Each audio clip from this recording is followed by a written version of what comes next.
Hello दोस्तों, नमस्कार। कैसे हैं आप?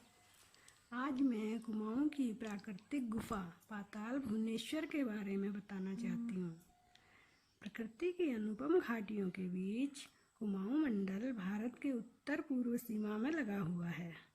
पौराणिक कथाओं के अनुसार कुमाऊं अनेक देवी देवताओं की जन्मस्थली एवं निवास स्थली रही है।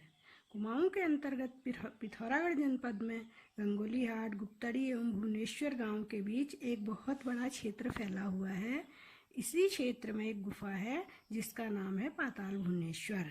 इस गुफा का निर्माण किस प्रकार हुआ, यह आज तक बड़े रहस्य का विषय है। पौराणिक ग्रंथों से यह पता चलता है कि इस गुफा का निर्माण आज से हजारों वर्ष पहले हो गया था, किंतु यह पता नहीं चल सका कि गुफा का निर्माण किसने करवाया तथा कब करवाया। इसलिए इस गुफा के बारे में कई दंत कथाएं प्रचलित हैं। उन्हीं में से एक प्रचलित कथा मैं आपको सुना रही हूँ। हजारों वर्ष पहले पुष्कर में राजा नल का राज्य था। उन्हें चौपड़ खेलने का बड़ा शौक था। एक बार राजा नल अपनी पत्नी दमयंती से चौपड़ में हार गए और बहुत शर्मिंदा हुए। उन्होंने राजा ऋतुपसी से कहा, मुझे अब हिमालय के जंगलों में छिपा दो, मेरा मुंह काला करके ले जाओ ताकि दमयंती भी मुझे न पहचान सके। राजा ऋतुपसी कुछ साथियों को लेकर हिमालय के जंगलों की ओर निकले। वहां उन्होंने शैल दारुका वन का भ्रमण किया। वहां उन्हें एक अलौकिक हिरन दिखाई दिया। राजा ने अपने सभी साथियों से कहा कि हिरन को जिंदा पकड़ना है। जिस तरफ से भी हिरन भाग जाएगा उसको सजा मिलेगी। दैव योग से हिरन राजा की तरफ से ही भाग निकला। राजा अपने बोले गए वचनों से बाध्य होकर हिरन का पीछा करते करते पाताल भुवनेश्वर पहुंचे, जहां पर वीरान देवदार के जंगल और कटीली झाड़ियों के अलावा कुछ भी नहीं था। रात होने पर राजा ने साथियों सहित वहां विश्राम किया और प्रण किया कि जब तक हिरन नहीं दिखाई देगा तब तक वापस नहीं जाएंगे। रात्रि के समय राजा को स्वप्न हुआ, हे राजन, मेरा पीछा मत करो, मैं हिरन नहीं हूँ। राजा ने कहा, आप जो भी हों दर्शन देने की कृपा करें। फिर उसी आवाज में कहा गया कि यदि तुम मुझे जानना चाहते हो तो इस स्थान का रक्षक क्षेत्रपाल है, उसकी तपस्या करो, वही तुम्हें रास्ता बताएंगे। राजा क्षेत्रपाल की तपस्या में बैठ गए। 6 माह की तपस्या उपरांत क्षेत्रपाल प्रकट हुए। क्षेत्रपाल ने कहा, इस वन में एक गुफा है।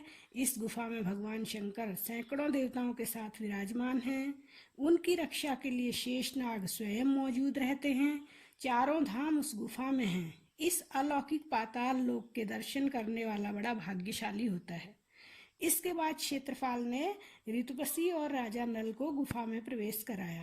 कुमाऊं के इस इलाके में 12वीं शताब्दी के चंद राजाओं व कत्यूरी राजाओं का शासन था। उन्होंने पुराणों में वर्णित इस गुफा की खोज का बीड़ा उठाया। गुफा का पता लग जाने पर इसके भीतर तीर्थ की व्यवस्था हेतु उन्होंने काशी से पुजारी मंगवाए थे। आज भी इस गुफा की व्यवस्था उन्हीं के वंशजों के हाथ में चली आ रही है। यह स्थान गंगोली हाट से दशाईथल तथा गुप्तड़ी जीवल मोटर मार्ग होते हुए 15 किलोमीटर दूर उत्तर की ओर बसा है। सर्वप्रथम देवदार, चीड़ तथा बांज के वनों के नीचे की ओर भुवनेश्वर ग्राम बसा है। इस पाताल मंदिर की गुफा के नाम पर ही इस ग्राम का नाम पाताल भुवनेश्वर पड़ा। इस गुफा का प्रवेश द्वार काफी छोटा है, जिसमें एक बार एक ही व्यक्ति प्रवेश कर सकता है। रास्ता सीढ़ियों से होते हुए मैदान तक खड़ी उतराई लेते हुए है। मंदिर के पुजारी एवं व्यवस्थापक ही यात्रियों को गुफा दिखाने का प्रबंध रखते हैं। लगभग 80 सीढ़ियां नीचे उतरने के बाद गुफा का मैदान शुरू होता है, जो अपने आप में विलक्षण है। गुफा के अंदर आज भी वह सब कुछ मौजूद है जो राजा क्षेत्रपाल ने राजा ऋतुपसी व नल को दिखाया था। घने जंगलों के बीच में स्थित इस प्राकृतिक गुफा के दर्शन अविस्मरणीय हैं।